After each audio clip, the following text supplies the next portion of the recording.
নমস্কাৰ আপোনালোক সকলোকে পুনৰবাৰ স্বাগতম জনাই মজিদ বন্ধুসকল পলকতা চাওকাজি সন্ধিয়াৰ 7টা গুৰুত্বপূৰ্ণ খবৰ প্ৰথমটো খবৰ জুবিন গাৰ্গৰ মৃত্যুৰ পিছত প্ৰথমবাৰলৈ মুখ খুলিছে পত্নী গৰিমা শইকীয়া গাৰ্গে কান্দি কান্দি ন্যায় বিচাৰিলে জুবিন গাৰ্গৰ পত্নী গৰিমা শইকীয়া গাৰ্গে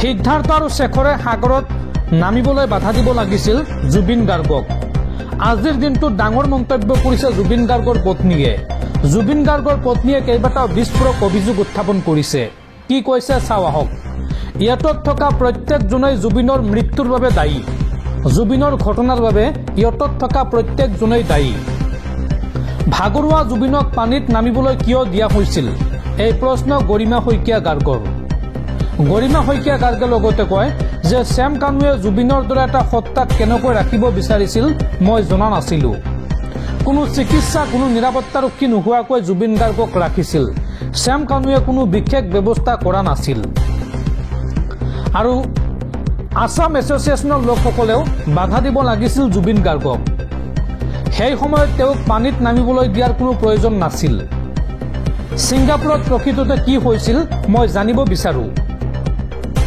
ঘটনাৰ সময়ত উপস্থিত থকা সকলোৰে ওপৰত এজাহাৰ দিয়া হৈছে ভিডিঅ'ত দেখা গৈছে জুবিন গাৰ্গক কৰা অৱহেলাৰ দৃশ্য জুবিন গাৰ্গ সম্পূৰ্ণৰূপে ভাগৰুৱা হৈ পৰিছিল তেনেস্থলত লাইফ জেকেট নোহোৱাকৈ সাঁতুৰিব দিয়াটো মই মানি নলওঁ ভাগৰুৱা জুবিনে সেইখিনি সময়ত কি বিচাৰিছিল মই অনুভৱ কৰিব পাৰিছো দেশৰ আইন ব্যৱস্থাৰ ওপৰত মোৰ সম্পূৰ্ণ বিশ্বাস আছে জুবিনে ন্যায় পাবই জুবিনৰ বিষয়টো সকলোৱে বিশেষভাৱে ল'ব জুবিন সাহসী আছিল আৰু মোক সাহসী কৰি থৈ গ'ল 30টা বছৰে জুবিন গাৰ্গে মোক প্ৰতিটো কথাই শিকাই থৈ গ'ল প্ৰকৃত ঘটনা জানিবলৈ মই বহুত চেষ্টা কৰিছিলো কিন্তু নোৱাৰিলো সকলো ভিডিঅ' ফটো মই পিছতহে লাভ কৰিছো আৰু এইদৰে কান্দি কান্দি জুবিন গাৰ্গৰ পত্নীয়ে ন্যায় বিচাৰিলে জুবিন গাৰ্গৰ পত্নী গৰিমা শইকীয়া গাৰ্গে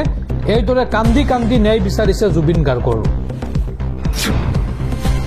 পৰৱৰ্তী খবৰ ইতিহাস ৰচি এছিয়া কাপত পাকিস্তানৰ বিৰুদ্ধে ভাৰতৰ সৰ্ববৃহৎ জয় আৰু পাকিস্তানী মন্ত্ৰীৰ পৰা ট্ৰফি ল'বলৈ অস্বীকাৰ টীম ইণ্ডিয়াৰ ট্ৰফি অবিহনে বিজয় উৎসৱ পালন টীম ইণ্ডিয়াৰ ক্ৰিকেট ফিল্ডত এইবাৰ অপাৰেশ্যন সিন্দুৰ এছিয়া কাপত ভাৰতৰ বিজয়ৰ পাছতে টীম ইণ্ডিয়ালৈ প্ৰধানমন্ত্ৰী মোদীৰ শুভেচ্ছা ষষ্ঠীৰ দিনটোতে দেশবাসীলৈ দুৰ্গোৎসৱৰ উপহাৰ দিলে টীম ইণ্ডিয়াই ইতিহাস ৰচি এছিয়া কাপত পাকিস্তানৰ বিৰুদ্ধে ভাৰতৰ বৃহৎ জয় 5 উইকেটত চিৰবৈৰী পাকিস্তানৰ বিৰুদ্ধে বিজয়ী হয় টীম ইণ্ডিয়া বঁটা প্ৰদান অনুষ্ঠানতো ভাৰতে দেখুৱাই দিলে পৰাক্ৰম পাকিস্তানী মন্ত্ৰীৰ হাতৰ পৰা ট্ৰফি ল'বলৈ অস্বীকাৰ টীম ইণ্ডিয়াৰ আৰু ইয়াক লৈ প্ৰায় 1.5 ঘণ্টা জুৰি নাটকীয় পৰিস্থিতি ডুবাইৰ ষ্টেডিয়ামত আৰু চেম্পিয়ন দলক বঁটা দিবলৈ উপস্থিত আছিল পাকিস্তানৰ মন্ত্ৰী মহচিন নাকভি কিন্তু পাকিস্তানী মন্ত্ৰীজনৰ পৰা বঁটা ল'বলৈ অস্বীকাৰ কৰে টীম ইণ্ডিয়াই আৰু অৱশেষত ট্ৰফি নোলোৱাকৈয়ে বিজয় উৎসৱ পালন কৰে টীম ইণ্ডিয়াই আৰু অপ্ৰস্তুত হৈ পৰা পাকিস্তানী মন্ত্ৰী নাকভিয়ে নিজৰ লগত লৈ যায় ট্ৰফি আৰু মেডেল উল্লেখযোগ্য যে 9.1 অভাৰত সকলো উইকেট হেৰুৱাই পাকিস্তানে সংগ্ৰহ কৰে 146 ৰান আৰু টীম ইণ্ডিয়াৰ বলিং লাইনআপত দিশহাৰা হৈ পৰিছিল পাকিস্তানী বেটছমেন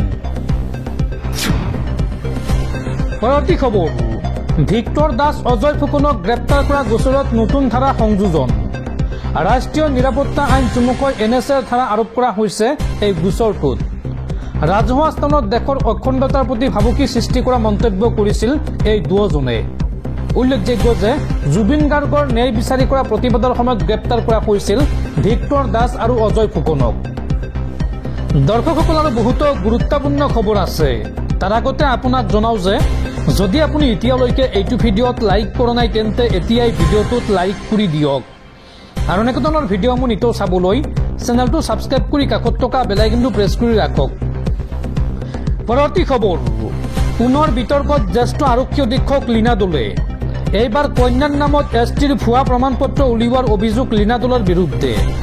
ৰাষ্ট্ৰীয় অনুসূচিত জনজাতি আয়োগৰ তদন্তত পোহৰলৈ আহিছে এই ভয়ংকৰ জালিয়াতি।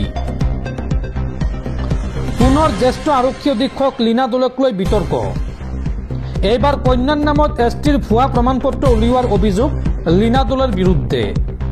আৰু এই ভুৱা প্ৰমাণপত্ৰৰে দিল্লী বিশ্ববিদ্যালয়ত নাম ভৰ্তি কৰিছিল লীনা দলৰ কন্যাই। ৰাষ্ট্ৰীয় অনুসূচিত জনজাতি আয়োগৰ তদন্তত পোহৰলৈ আহিছে এই ভয়ংকৰ জালিয়াতি। এই সন্দৰ্ভত দিল্লী বিশ্ববিদ্যালয় আৰু অসম চৰকাৰলৈ অভিযোগ পত্ৰ প্ৰেৰণ কৰা হৈছে। লীনা দলে আৰু কন্যাৰ বিৰুদ্ধে গোচৰ ৰুজুৰ পৰামৰ্শ আয়োগৰ। আৰু দিল্লীত মৰিচ নগৰ থানাত এজাহাৰ দাখিল দিল্লী বিশ্ববিদ্যালয় কৰ্তৃপক্ষৰ। আৰু অসম চৰকাৰকো এছএছপি লীনা দলৰ বিৰুদ্ধে ব্যৱস্থা গ্ৰহণৰ পৰামৰ্শ। উল্লেখযোগ্য যে কিছুদিন পূৰ্বে গোলকগঞ্জত অপ্ৰীতিকৰ পৰিস্থিতিৰ সৃষ্টি কৰিছিল এইগৰাকী লীনা দলে। আৰু তাৰ পিছতে লীনা দলে অপহৰিত হৈছিল ধুবুৰীৰ এছএছপি পদৰ পৰা। আৰু পূৰ্বে এছআই জোনমণি ৰাভাৰ গোচৰতো জড়িত আছিল এইগৰাকী লীনা দলে। পৰৱৰ্তী খবৰ, 2026 চনত বহাগী উৎসৱ উদযাপন নকৰে বেলতলা বহাগী উৎসৱ সমিতিয়ে। জুবিন গাৰ্গৰ প্ৰতি শ্ৰদ্ধা জনাই এই সিদ্ধান্ত গ্ৰহণ কৰিছে বেলতলা বহাগী উৎসৱ সমিতিয়ে। উল্লেখযোগ্য যে বেলতলা বিহুত প্ৰতি বছৰে অনুষ্ঠান পৰিৱেশন কৰিছিল জুবিন গাৰ্গে। পৰৱৰ্তী খবৰ, জুবিন গাৰ্গৰ ঘৰত আদানীৰ প্ৰয়োজন নাই। জুবিনক লৈ অসমবাসী ইতিমধ্যে গৌৰৱান্বিত। জুবিনৰ বাবে আমাক ন্যায় লাগে, অতি সোনকালে ন্যায় লাগে। জুবিন গাৰ্গৰ ঘৰত গৌতম আদানী উপস্থিত হোৱাক লৈ সামাজিক মাধ্যমত এই মন্তব্য অভিনেতা ৰবি শৰ্মাৰ। পৰৱৰ্তী খবৰ, জুবিন গাৰ্গৰ মৃত্যুৰ পিছত জুবিনৰ গানক লৈ এতিয়া দালালিত নামিছে একাংশ দুষ্ট চক্ৰ। জুবিন গাৰ্গৰ মায়াবিনীৰ মালিক হ'ল এতিয়া এইগৰাকী যুৱক মুস্তাফিজুৰ। জুবিন গাৰ্গৰ মৃত্যুৰ পিছতে সেই গীতটো হৈ পৰিছিল প্ৰাৰ্থনা। সকলো অনুৰাগীয়ে প্ৰাৰ্থনাৰ পৰিৱৰ্তে সেই গীতটো আওৰাই প্ৰিয় শিল্পীগৰাকীক দিছিল শেষ বিদায়। জুবিন গাৰ্গ নোহোৱা হোৱাৰ পিছতে অসমৰ লগতে দেশ বিদেশে ধাৰাবাহিকভাৱে বাজি উঠিছিল জুবিন গাৰ্গৰ মায়াবিনী শীৰ্ষক গীতটি। জুবিন গাৰ্গৰ অনুপস্থিতিত এই অনুপম সৃষ্টিক লৈ বেপাৰ আৰম্ভ কৰিছে এতিয়া একাংশ দুষ্ট চক্ৰই। শেহতীয়াকৈ জুবিনৰ মায়াবিনী শীৰ্ষক গীতটোৰ অসমীয়া সংস্কৰণটোৰ কপিৰাইট চালনা কৰি নিজৰ নামত কৰি লৈছে এগৰাকী তথাকথিত ইউটিউবাৰে। মায়াবিনীৰ কপিৰাইট দুষ্ট বুদ্ধিৰে নিজৰ নামত কৰি মুস্তাফিজুৰ ৰহমান নামৰ এগৰাকী যুৱকে পুনৰ ভিন্ন মাধ্যমত আপলোড কৰিছে এই গীতটো।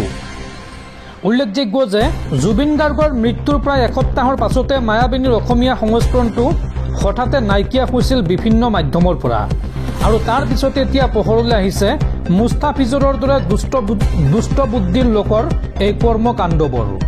মুস্তাফিজুৰে ঘোষণা কৰিছে যে এই গীতটোৰ পৰা যি উপাৰ্জন হয় সেই উপাৰ্জন জুবিন গাৰ্গৰ পৰিয়ালক প্ৰদান কৰা হ'ব। কিন্তু জুবিন গাৰ্গৰ মিউজিক LLPৰ নামত এই গীতটোৰ কপিৰাইট ইতিমধ্যে আছেই। জুবিনৰ অবৰ্তমানত এই গীতটোৰ যি উপাৰ্জন সেয়া জুবিনৰ পৰিয়াল বা গৰিমা গাৰ্গে আইনীমতে লাভ কৰিবই। কিন্তু এই সকলোবোৰ নেওচি মুস্তাফিজুৰৰ জুবিনৰ এই গানক লৈ এনে দালালি কিয় কৰিছে বুলি প্ৰশ্ন কৰিছে একাংশ অনুৰাগীয়ে। উল্লেখযোগ্য যে পূৰ্বেও এনে বহু দুষ্টামি কৰাৰ বাবে আইনৰ ৰুখত পৰিছিল এইগৰাকী মুস্তাফিজুৰ। আৰু এতিয়া জুবিন গাৰ্গক লৈ পুনৰ দালালি আৰম্ভ কৰা এইগৰাকী মুস্তাফিজুৰক লৈ কি ব্যৱস্থা গ্ৰহণ কৰে আইনে সেয়া লক্ষণীয় হ'ব।